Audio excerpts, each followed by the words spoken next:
Have you been trying to stay consistent in this self-improvement era, but failing again and again and feeling terrible for sticking in this rut?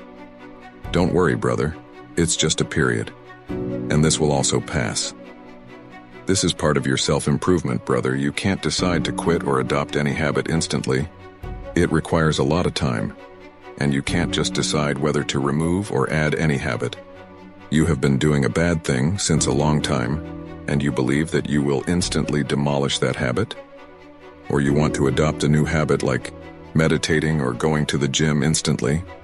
It takes time. You must understand this. When I was a little boy, I had this bad ego that I will meditate as much as a monk does or go to the gym as much as a professional bodybuilder goes. And when I couldn't complete that task, I felt shit. I felt like a failure. And now I noticed that whatever I was doing was just nonsense. Then I kept my fat, stinky ego aside and made realistic and achievable goals that will form my habit. Brothers, you will be feeling the same in some phases of your life.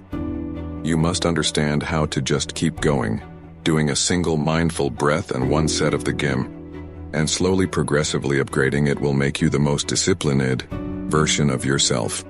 Don't look at your progress based on days, weeks, or months. See your progress as a year. Ask yourself how much you did these habits in the last year and make a goal to increase that number a little. This is why I don't believe in these streaks. It is like telling a fat guy to go to the gym every day to achieve a six-pack. But if he fails, and he will lose all his gains. So, brother, take a step back and analyze your progress in the last year and make an achievable goal this year.